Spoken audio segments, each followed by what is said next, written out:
Ghostbusters is a difficult film to dissect. It's not outwardly awful like The Room or Birdemic, but the corruption is deeper.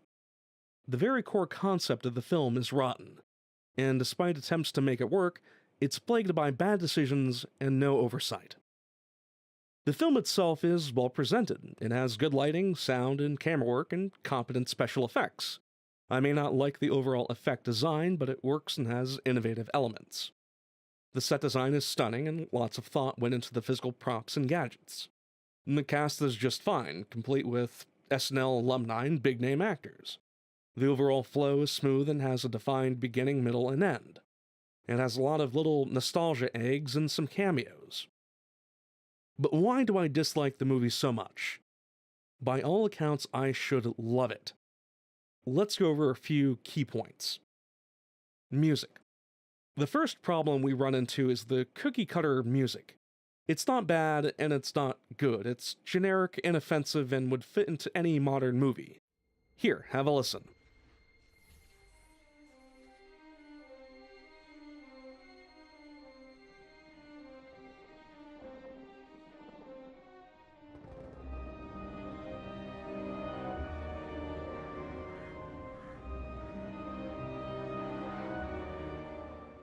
Now here's the opening jingles for the original.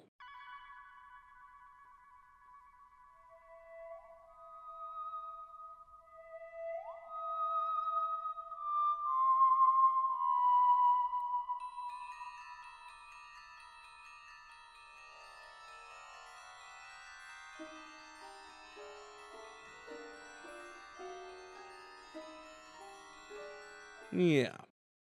There's also a questionable cover of the original song, but at least we get to hear the original for a few measures. Effects. The movie establishes that ghosts have a standard appearance: translucent and blue, sometimes green. Bad ghosts have red eyes. Pretty standard even if it's straight out of Scooby-Doo. The proton streams are great, no problems there. The ghost mirrors toward the midpoint are fantastic and show off some neat ideas. They use the 3D gimmick, and while it looked fine in theaters, it looks weird now. They did use practical slime, and the best effect was the projectile ectoplasm. My biggest issue is how eye-popping and obvious they are. There's no attempt to make it fit with the setting. Rowan.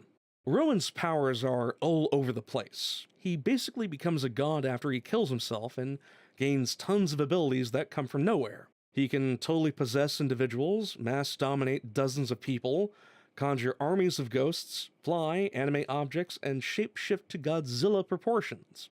There's seemingly no end to his power, and he's only removed from play, not even destroyed or defeated. Gozer had the benefit of being an ancient god with unknown powers, while Rowan is just some dude who killed himself and was angry enough to come back. Ghosts. The ghosts are strange, to say the least. What the fuck is up with the dragon ghost in the hotel? No, seriously, what the fuck? What is it?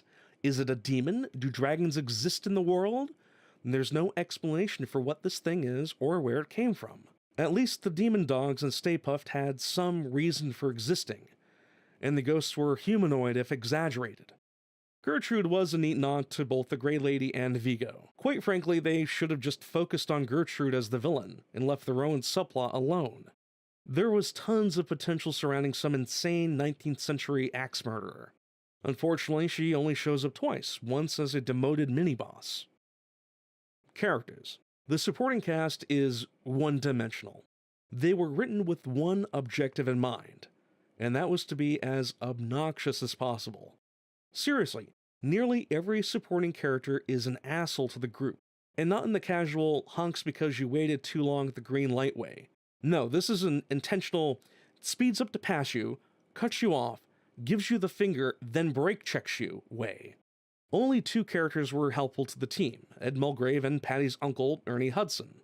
And Ernie gets a handful of lines and shows up at the end of the movie. Erin, the academic, is portrayed as an insecure, mousy woman who can't even handle teaching in a lecture hall without losing her shit. Her boyfriend's embarrassed to be seen in public with her, and she contradicts herself to try and win brownie points. She's also passive-aggressive and vindictive. To her credit, by the end she does develop something of a spine and kind of stands up for herself. Abby is supposed to be the Ray of the group, but she comes off as dishonest and sneaky. She has a major chip on her shoulder and is spiteful beyond belief. I just didn't care for Abby, even at the end. Patty has a few good interactions and some funny lines, and Lizzie Jones played her well. I just wish they did more with her history buff background. Holtzman is weird and eccentric, and for that I like her. A lot of other people can't stand her, but I'm in the minority of people who think otherwise. She makes the gadgets and is constantly working on shit in the background, but then they ruin the character by having her give a heartfelt speech at the end. It's totally out of character for what character they established for her. And then there's this guy. I never thought I could despise a character more than I despise Kevin. And it's not even Kevin's fault. He's not to blame for being a barely functional idiot. I will say that he does get a plot arc where he wants to become a Ghostbuster, but he resumes being an idiot immediately afterward. If he's supposed to be a parody character, he's written in a really bad way. I just hope that Chris Hemsworth had fun with the role. I'd love to talk about Rowan, but I really can't. We don't know anything about him. He's supposed to be this angry at the world mad scientist, but we don't get why. We're just told that he's creepy, and that's it. We get a 1 second and 16 frame shot of the wall in his office that establishes his backstory. He has a doctorate in physics from MIT and a bunch of awards, yet he works as a hotel janitor and gets treated like garbage. And that's his motivation for trying to bring about the end of the world. Humor. The humor is tone deaf and all over the place, approaching Family Guy levels of parody. The film needs a laugh track or something because it's hard to follow. It's not even clever, witty humor, it's basic slapstick and banter that means nothing and just eats up screen time. There are a few moments where there is clever writing, and again I attribute this to Katie Dippold's writing.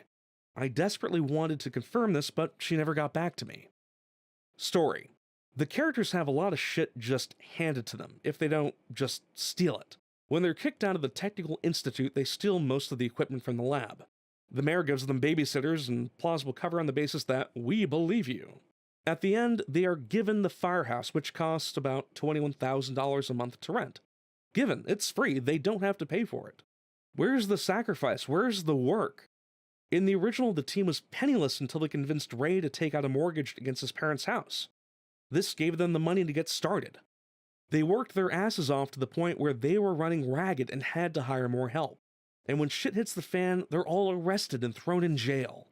We just don't see that level of risk and consequence in the reboot. When Erin kills Bill Murray, she suffers absolutely no consequences for her actions.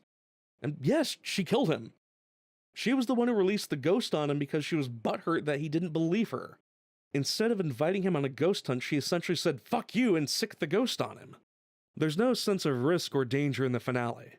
When Abby is yanked into the portal, you know that she's going to be just fine, and Erin rescues her immediately.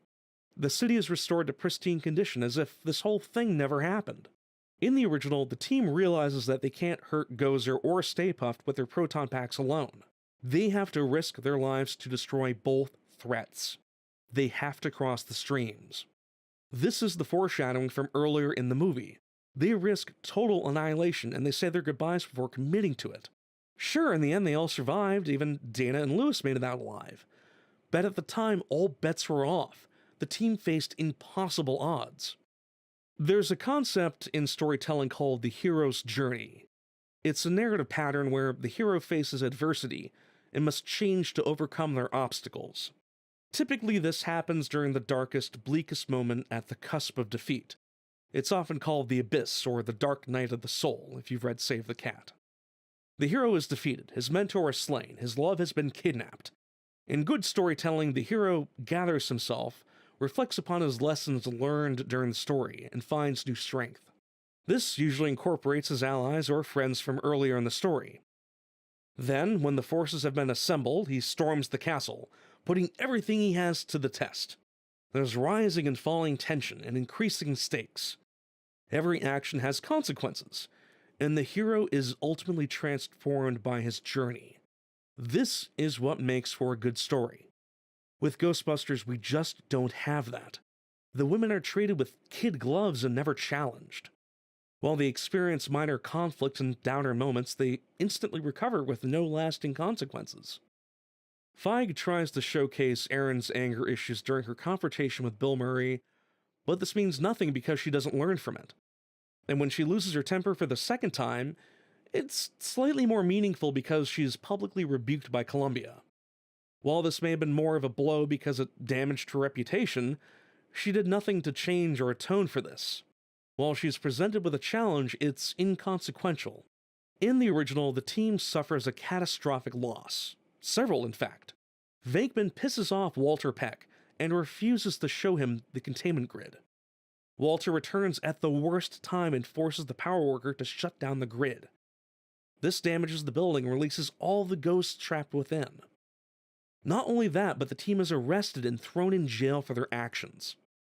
To top it all off, the Keymaster and the Gatekeeper are brought together and bring Gozer into the world.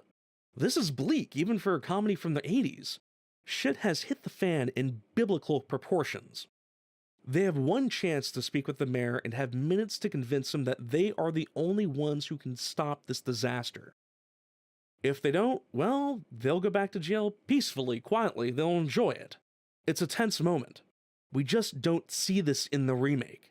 It's bad storytelling to just let your heroes walk through conflict without struggling. We need to see them struggle and fight to succeed. Otherwise, what's the point? There's nothing at stake. They're not quite Mary Sue's, but they're treated with kid gloves the whole time, despite the constant men are dicks to them theme we see in the film. It's cartoonishly incompetent, and that's why I dislike the film so much.